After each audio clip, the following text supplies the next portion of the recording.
Yes, good morning, guys. I'm Vikas Rastogi, your English trainer. Today I'm going to discuss about the use of keep. इस keep को आपने काफ़ी बार पढ़ा होगा, काफ़ी बार सुना होगा. keep का मतलब नॉर्मली जिसे हम बोलते हैं किसी चीज़ को रखना. लेकिन फिर एक सवाल आता है हमारे सामने कि सर रखना का मतलब तो पुट भी होता है, तो ये कीप का मतलब किस तरह से रखना होता है. जब आप किसी चीज़ को संभाल कर रखते हैं तो उसे हम बोलते हैं कीप. जैसे आपके सामने एक डायलॉग बोला जाता है keep it safe, keep it safe. किसी भी चीज़ को संभाल कर रखने को हम बोलते हैं कीप इट सेफ. जैसे अब इट की जगह पर आप जो चीज़ संभाल के रखना चाहते हैं, आप किसी को इंस्ट्रक्शन दे रहे हैं, जैसे keep your documents safe, keep your ATM card safe, keep your Aadhaar card safe. तो जब आप किसी चीज़ को संभाल कर रखने की बात करते हैं तो वहाँ पर हमेशा हमारे लिए एक सेंटेंस बनता है जिसे हम बोलते हैं कीप इट सेफ. एक कीप का मतलब जैसे आपके सामने आया कि किसी चीज़ को संभाल कर रखना. एक कीप जिसमें आपने कई बार keep plus main verb plus ING. हालांकि अभी आपको फॉर्मूले से एकदम से समझ में नहीं आएगा कि सर ये चीज़ क्या है, वो मैं आपको एग्जाम्पल में बताता हूँ. कई बार आपने कई जगह पर लिखा होगा, देखा होगा, लिखा रहता है keep smiling, keep smiling. It means मुस्कुराते रहिए. कहने का मतलब ये है कि अगर किसी काम को चालू रखना है, अगर किसी काम को कंटिन्यू रखना है आपको, तो वहाँ पर कीप का इस्तेमाल आप कर सकते हैं. फॉर एग्जांपल कीप स्माइलिंग, मुस्कुराते रहिए.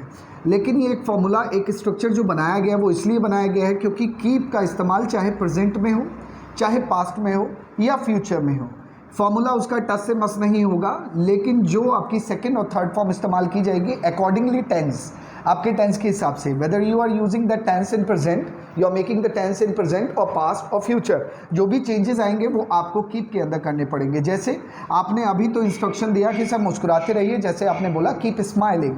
आपने कहा कि सर स्टडी करते रहिए, तो आपने सेंटेंस बदल दिया और आपने बोला कीप स्टडिंग, कीप स्टडिंग. कभी कभी हम एक सेंटेंस बनाते हैं कि जैसे 3 महीने का कोर्स होता है हम लोगों का, 3 महीने के बाद स्टूडेंट जब क्विट करने का सोचते हैं तो हम उनसे कहते हैं कि भाई आते रहिएगा. इंग्लिश में डायलॉग बोला जाता है कीप कमिंग, आते रहिएगा, यानी कि कीप कमिंग. अब बच्चे ने जवाब दिया फ्यूचर में, आंसर बोला कि सर मैं आता रहूँगा, आई will keep coming, I will keep coming. Sentence आपके सामने है. फॉर्मूले के हिसाब से हमने क्या बनाया, keep main verb plus ING. Keep के अंदर हमने एक्शन प्लस ING का इस्तेमाल किया. अब रही बात इसको सर पास्ट में कैसे इस्तेमाल किया जाएगा. प्रेजेंट इंडेफिनिट सिंपल प्रेजेंट में हमने इस्तेमाल किया कीप स्माइलिंग, हमने सिंपल प्रेजेंट में बोला कीप कमिंग. वहीं दूसरी तरफ हमने फ्यूचर इंडेफिनिट में इसको बोला कि सर मैं आता रहूँगा, आई विल कीप कमिंग. लेकिन अगर हम इसको पास्ट में बनाना चाहते हैं, सपोज हमारा sentence, our sentence is going to be in past, तो पास्ट के अंदर जैसे कभी कभी आपने एक सेंटेंस बोला होगा, कभी स्टूडेंट्स कुछ लेट हो जाते हैं तो हम पूछते हैं कि why you are late today या वाई सो लेट टुडे. तो उसने कहा कि सर मैं सोता रह गया, मैं सोता रह गया. तो जब मैं सोता रह गया तो इंग्लिश में सेंटेंस हमारा कंप्लीट होगा I kept sleeping, I kept sleeping. That means कि सर मैं सोता रह गया, आई केप्ट स्लीपिंग. कभी कभी हम बोलते हैं कि सर मैं आपका इंतज़ार करता रहा, मैं आपका इंतज़ार करता रहा, I kept waiting, I kept waiting.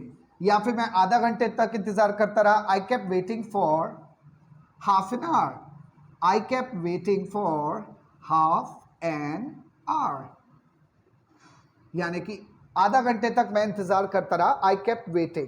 तो कहने का कुल मिलाकर मतलब ये कि आज का जो टॉपिक हमने आपसे लीड किया, आपको डिस्कस किया, उसमें हम बताना चाहते थे कि कीप, ये कई बार एक question, very often people they ask me this question कि सर ये कीप के बाद कई बार हम ING देखते हैं, इसका मतलब क्या होता है, क्या ये पास्ट में भी इसमें ING आएगा, फ्यूचर में भी आएगा. यस ऑफ कोर्स, कि इसमें प्रेजेंट, पास्ट या फ्यूचर जो भी चेंजेस होंगे आपको कीप के अंदर करने होंगे. मैं तुम्हारा इंतजार करता रहा या मैं इंतजार करता रहा, आई केप्ट वेटिंग. मैं मुस्कुराता रहा, आई केप्ट स्माइलिंग. मैं मुस्कुराता रहूंगा, आई विल कीप स्माइलिंग, मैं मुस्कुराता रहता हूं, आई कीप स्माइलिंग। उसे देखने के बाद मैं हंसता रहा, after seeing him I kept laughing, after seeing him I kept laughing. मैंने कहा कि सर मैं आता रहूंगा, I will keep coming to American institute after the completion of my course. 3 महीने के बाद भी या कोर्स पूरा होने के बाद भी मैं अमेरिकन में आता रहूंगा। कई बार यही डायलॉग आपने एक बार देखा होगा, सेंटेंस बोला जाता है keep in touch, keep in touch. Keep in touch का मतलब भी यही होता है कि सर टच में बने रहिएगा वरना सब कुछ भूल जाओगे।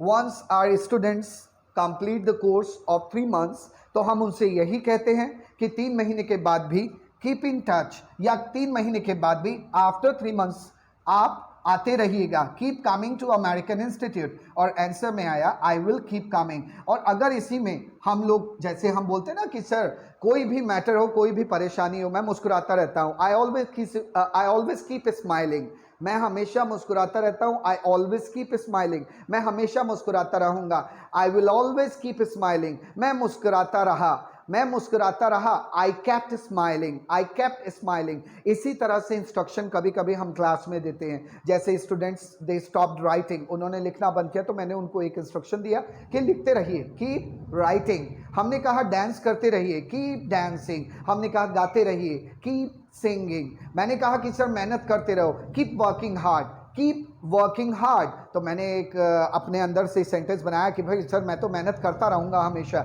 I will always keep working hard. तो देखिए आज आपके सामने यहाँ पर एक YouTube का एक छोटा सा वीडियो बनाने के लिए मैं केवल इसलिए आया, और आगे भी कुछ वीडियोस आपको मिलते रहेंगे अब अमेरिकन इंस्टीट्यूट की तरफ से फर्रुखाबाद। तो एग्जैक्टली ये वीडियोस आपको केवल इसलिए दिए जा रहे हैं क्योंकि आप लोग कुछ ऐसे हैं तो जो कंप्लीट कर चुके हैं कोर्स को, but they are not in city, they are out of the city. उन लोगों के लिए हमारी ऑनलाइन क्लासेस भी हैं, और साथ ही साथ आप चाहें तो यूट्यूब के थ्रू, हमारे चैनल के थ्रू आप अपनी स्टडी को कंटिन्यू कर सकते हैं, जिसमें हमने एक छोटा सा वर्ड आपको दिया कीप। आगे और भी वर्ड्स बताए जाएंगे जिनके बाद परमानेंट आपको एक्शन प्लस आईएनजी देना पड़ता है, जिनमें से कुछ वर्ड्स का ट्रेलर मैं आपको दे देता हूं। जैसे एक वर्ड होता है स्टॉप, एक वर्ड होता है स्टार्ट। जैसे हम कभी कभी एक डायलॉग बोलते हैं कि सर लिखना बंद कीजिए, स्टॉप राइटिंग। अब ये चाहे पास्ट में आए, फ्यूचर में आए या प्रेजेंट में आए, आपको स्टॉप के अंदर चेंजेस करने होंगे, लेकिन आईएनजी मेन वर्ब जो रहती है उसमें आईएनजी आपका रहेगा ही रहेगा। जैसे मैं लिखना बंद कर दिया, आई स्टॉप्ड राइटिंग। मैंने कहा कि मैंने लिखना शुरू कर दिया, आई स्टार्टेड राइटिंग। या मैं शुरू कर दूंगा, आई विल स्टार्ट राइटिंग। मैं अमेरिकन आना शुरू कर दूंगा, I will start coming to American. I will stop coming to American after 3 months. I will stop coming to American after 3 months, या फिर I will stop coming to my offline classes after 3 months. I will start my online classes, या फिर I will start attending my online classes after 3 months. तो ये आज का topic था। तो मैं आप सभी से चाहूँगा कि आपके सामने जितना भी कुछ लिखा हुआ है, टिक स्क्रीनशॉट, आप इसका स्क्रीनशॉट ले लीजिए ताकि इन फ्यूचर आपको ये चैप्टर, एक छोटा सा चैप्टर है जो कि आपकी हेल्प करेगा, और आने वाले समय में और भी कुछ वीडियोस आपको दिए जाएंगे। तो मैं आप सभी से अलविदा लेता हूं। सो मेरी तरफ से गुड बाय एवरीवन, मिलते हैं फिर एक नए टॉपिक के साथ। Bye bye.